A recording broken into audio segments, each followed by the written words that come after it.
नमस्कार दोस्तों, आज हम देखेंगे डिपेंडेंट लिस्ट कैसे बनाते हैं। पिछले वीडियो में हम देख चुके हैं लिस्ट कैसे बनाते हैं। यदि आपने नहीं देखा हो तो आप माई ट्यूटर के एक्सेल चैनल पर जाके आप देख सकते हैं। ये हम लोगों ने एक डाटाबेस ले लिया है जिसमें कंट्रीज़ हैं। कंट्रीज़ में 4 नाम लिखे हुए हैं, उनके अंदर हम लोगों ने उनके स्टेट्स के नाम ले लिए हैं। फिर स्टेट्स के नाम के अनुसार यहाँ पर एक और लिस्ट बनाई है जिसमें उनके सिटीज़ के नाम लिए हैं। अब हम लोग एक डिपेंडेंट लिस्ट के लिए कंट्रीज़, स्टेट और सिटी 3 चीज़ें ले ली हैं कि कंट्रीज़ का हम लोग लिस्ट बनाएंगे और कंट्रीज़ के अकॉर्डिंगली स्टेट का बनाएंगे, स्टेट के अकॉर्डिंगली सिटी का लिस्ट बनाएंगे। तो सबसे पहले हम लोग कंट्री का लिस्ट बनाते हैं। कंट्री का लिस्ट बनाने के लिए डाटा वैलिडेशन पर जाएंगे। डाटा वैलिडेशन में अलाउ में लिस्ट सेलेक्ट करेंगे और सोर्स में हम लोग कंट्रीज़ के नाम का रेंज सेलेक्ट कर लेंगे। ओके प्रेस करेंगे तो देखिए यहाँ पर हमारा कंट्रीज़ के नाम आ गए हैं। ये चारों कंट्रीज़ के नाम शो होने लग गए हैं। अब कंट्रीज़ के नाम के अकॉर्डिंगली स्टेट का नाम बनाना है तो सबसे पहले हमें नेम फंक्शन का यूज़ करना पड़ेगा। जो हमारा इंडिया है, इंडिया जो हमने लिखा हुआ है, सेम पैटर्न में हम लोगों को जो स्टेट्स हैं उनका नेम, फील्ड नेम भी इंडिया लेना पड़ेगा, जैसा कि यहाँ पे दिख रहा है। जो इंडिया था, इंडिया को सबसे पहले कॉपी करेंगे। कॉपी करने के बाद में स्टेट्स का हम सेलेक्ट करेंगे और यहाँ पर जाके हम लोग इंडिया नाम लिख देंगे और एंटर करेंगे तो इसका नाम इंडिया हो जाएगा। सिमिलरली हम लोगों ने यूएस का यूएस लिख रखा है, यूके का नेम फील्ड जो है वो यूके लिख रखा है, नेपाल के लिए नेपाल कर रखा है।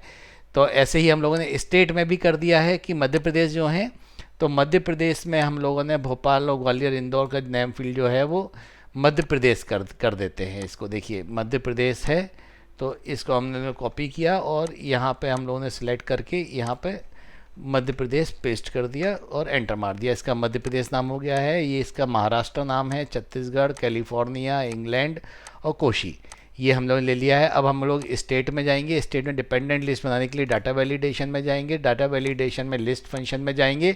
लिस्ट फंक्शन में हम लोग सोर्स में इनडायरेक्ट फंक्शन का यूज़ करेंगे। इनडायरेक्ट हम लोगों ने लिखा। इनडायरेक्ट लिखने के बाद हम लोगों ने ब्रैकेट ओपन किया। ब्रैकेट ओपन करने का साइड वाला हम लोगों ने सेल सेलेक्ट किया। सेल सेलेक्ट करने के बाद हम लोग ब्रैकेट को क्लोज करेंगे और जो डॉलर का निशान है 2 के पहले उसको हम हटा देंगे, क्योंकि हमें यहाँ पे जब हम लोग इसको एक्सपांड करेंगे तब ये जो है वो एरर देगा। यहाँ से हम लोगों ने डॉलर का निशान हटा दिया है और यहाँ पर हम लोगों ने ओके फंक्शन दबाया।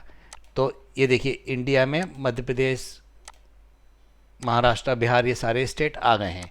अब लिस्ट फंक्शन को हम लोग यहाँ तक एक्सपांड कर देते हैं और इंडिया की जगह यहाँ पर हम लोग यूएस ले लेते हैं, यहाँ यूके ले लेते हैं और यहाँ पर नेपाल ले लेते हैं। और सिमिलरली स्टेट फंक्शन को भी हम लोग एक्सपांड करते हैं। एक्सपांड करने के बाद में यूएस में देखिए यूएस के ही सारे फंक्शंस आने लगे हैं और यूके में देखिए यूके में हमें यूके के स्टेट्स दिखने लगे हैं, नेपाल में हमें नेपाल के स्टेट दिखने लगे हैं। तो हम लोगों ने यहाँ पर सारे स्टेट सेलेक्ट कर लिए हैं। अब सिटी में हम लोग जाएंगे। सिटी के लिए भी हम लोग सिमिलरली डिपेंडेंट लिस्ट बनाते हैं। इसके लिए अलाउ में जाएंगे। अलाउ में इस लिस्ट में जाएंगे। सोर्स में हम लोग इक्वल टू का निशान लगाएंगे। इनडायरेक्ट फंक्शन का यूज़ करेंगे। इनडायरेक्ट फंक्शन के लिए हम लोगों ने सिमिलरली यहाँ पर ब्रैकेट क्लोज करेंगे और ये डॉलर का निशान हटा देंगे। ओके प्रेस करेंगे तो यहाँ पर हमारा देखिए यहाँ पे महाराष्ट्र के आ गए हैं। इसको हम लोग एक्सपांड करेंगे नीचे तक तो कैलिफोर्निया में हम लोग जाते हैं तो कैलिफोर्निया के दिखने लगे हैं। इंग्लैंड में हम लोग जा रहे हैं तो इंग्लैंड के दिखने लगे हैं। कोशी में हम लोग जा रहे हैं तो कोशी के दिखने लगे हैं। तो ये डिपेंडेंट लिस्ट बनती है कि एक के बेस पे दूसरा लिस्ट कैसे बनाएंगे। तो आज हम लोगों ने बहुत ही महत्वपूर्ण फार्मूला डिपेंडेंट लिस्ट सीखा है। इसको अच्छी तरह प्रैक्टिस कर लीजिए। ये लोग डाटा एनालिसिस में और फॉर्म बनाने में बहुत काम आने वाला है। Thank you.